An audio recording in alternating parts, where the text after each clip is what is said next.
বিভিন্ন দল সেখানে অংশগ্রহণ করবে। বিপিএলকে কেন্দ্র করে বিভিন্ন সময়ে সিলেট মেট্রোপলিটন পুলিশ এবং বিসিবি কর্তৃপক্ষ, আইসিসি যারা এসেছেন এবং বর্তমানে বাংলাদেশ সেনাবাহিনী যারা 34B রয়েছে, বিভিন্ন সময় কোঅর্ডিনেটর মিটিং আমরা ঢাকায় করেছি এবং সিলেটে অনুষ্ঠিত হয়েছে। যে সমস্ত টিমগুলি বিভিন্ন হোটেলে থাকবে এবং মাঠে প্র্যাকটিস সহ মূল খেলায় অংশগ্রহণ করবে, তাদের নিরাপত্তার বিষয়ে আমরা কনসার্ন রয়েছি।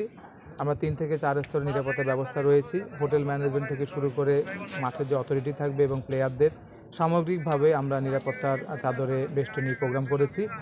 আশা করি কোনো ঝামেলা হবে না। যারা বিভিন্ন যানবাহন নিয়ে আসবেন এবং যারা খেলা দেখতে আসবেন তাদের টিকেটিংয়ের যে ব্যবস্থাটুকু রয়েছে সেখানে স্বচ্ছতা আনার জন্য বলা হয়েছে।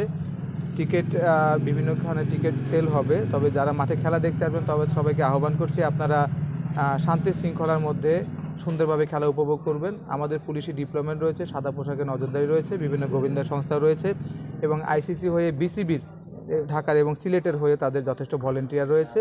আমরা কঠোরভাবে রয়েছে। আমরা সবাইকে আহ্বান করব আপনারা আইনশৃঙ্খলা মেনে চলুন। যাদেরকে যেখানে পার্কিং দেওয়া হচ্ছে পার্কিংয়ে থাকুন এবং টিকিটের বিষয়ে যদি কোনো ঝামেলা থেকে আমাদের সাথে আপনারা যোগাযোগ করুন। কোনো মতে যাতে এই সুন্দর পরিবেশ, সিলেট যে একটি সুন্দর আধ্যাত্মিক পূর্ণনগরী রয়েছে সেটার ভাব গাম্ভীর্য এবং সেটাতে কোনো অসুবিধা তৈরি না হয় আমরা সবাইকে আহ্বান করব।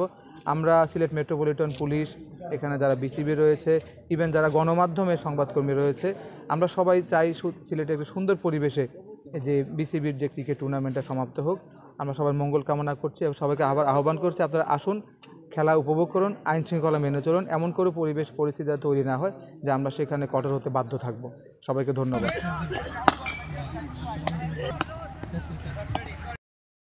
খেলারে এবং এবার বিপিএল ও সিলেট স্ট্রাইকার্স টিম অত্যন্ত শক্ত এবং শক্তিশালী।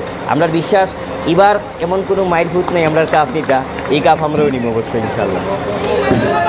অবদান সিলেটির সিলেটির ফ্যান ফলোয়ার সিলেটি মানুষের যে সিলেটি মানুষের চাই সিলেটি ভাষার মানুষ থাকতো, সিলেটি ভাষার মানুষের খেলতা সারা পৃথিবীর বিশ্বজয়ও সিলেটি মানুষের ভূমিকা আছে। সুতরাং আমিও গর্বিত যে সিলেটি স্ট্রাইকার্স টিমের লগে সিলেটি হিসাবে আছি। ধন্যবাদ।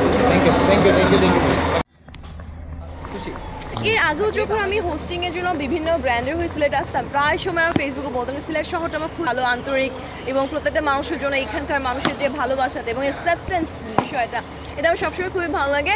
অ্যান্ড সবচেয়ে উপরি পাওয়া হয়ে গেছে এবার সিলেট স্ট্রাইকার্সের সাথে যোগদান করার পর। কর্পোরেট স্ট্র্যাটেজি আমি বলবো, যদি কেউ মনে করেন যে আমার টিমটাকে উনি রিপ্রেজেন্ট করবে তাহলে সম্পূর্ণ নিশ্চয়ই ওদের কোনো স্ট্র্যাটেজিক প্ল্যানিং আছে বা আমার টিমেরও একটা নির্দিষ্ট স্ট্র্যাটেজি প্ল্যানিং আছে বলে কিন্তু দে হায়ার্ড মি। সো ওদের নিশ্চয়ই কিছু স্ট্র্যাটেজিক প্ল্যানিং আছে, ওটার সাথে যাদের সাথে উইকেট হয়।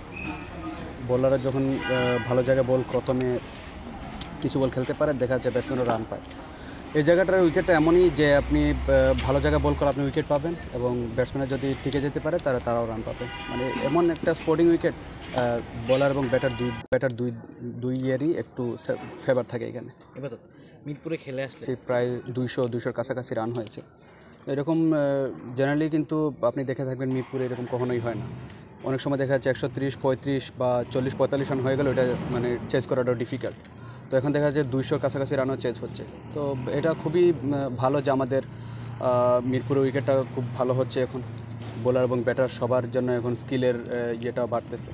মিরপুরের উইকেটটা এমন যে আপনি যদি হার্ড লেন্থে বল করেন ওখান থেকে বল মারাটা খুবই ডিফিকাল্ট, কারণ এক্সট্রা পেস এবং একটু বাউন্স থাকে ওখানে। খুবই টিপিক্যাল উইকেট যে ওখান থেকে আপনি একই জায়গা থেকে আপনি স্লোয়ার বল করতে পারবেন, খুবই ডিফিকাল্ট ওখান থেকে মারাটা। তো মিরপুরে জেনারেলি এরকম উইকেট, আগে যে উইকেট ছিল একটু স্লো এবং লো থাকতো, এখন দেখেন উইকেটে প্রচুর পেস আছে। নাহিদ রানা প্রায় 140-45-এ বোলিং করতেছে, তাসকিনও সেম। সো এরকম উইকেটে আপনি যখন হার্ড লেন্থে বল করবেন তখন খুবই ডিফিকাল্ট ওখান থেকে বলটাকে হিট করে 6 মারা। তো মিরপুরে এরকম উইকেট আসলে খুবই ভালো, আর এমন উইকেটে যদি খেলতে পারে ইনশাল্লাহ আরও ভালো লাগবে নিজের কাছে। না, অবভিয়াসলি আমার কাছে মনে হয় যে ডিপেন্ড করে আসলে টিম। তো দেখেন অপোনেন্ট টিম তো খুব একটা ভালো একটা ফ্লোতে আছে, 3 in a row তারা 3টা ম্যাচ জিতছে, বাট আমাদের মাত্র একটা ম্যাচ হয়েছে। সো এই উইকেটে যদি আমাদের প্লেয়াররা ডেলিভার করতে পারে, লাইক ব্যাটসম্যানরা, যেহেতু ব্যাটিং ইউনিটটা আমাদের ক্লপস করেছিল, সো ওই ক্ষেত্রে যদি আমরা প্লেয়াররা ভালো কিছু করে তাহলে আমার কাছে মনে হয় যে না, এই ম্যাচটা জেতা সম্ভব আর কি।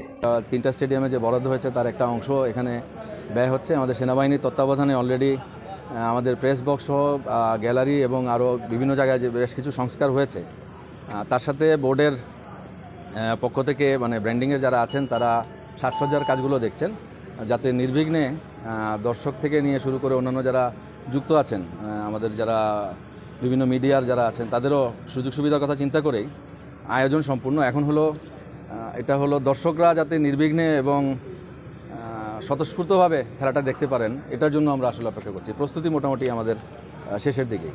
টুকটাক যে ওই চেয়ার বিভিন্ন সংস্কারের বিষয় ছিল, তারপর বোর্ডের সেগুলো জি, এগুলো মোটামুটি আর্মির তত্ত্বাবধানে হচ্ছে। ওনারা আগামীকালকে আশা করি ওনারা বুঝিয়ে দেবেন। বোর্ডের পক্ষ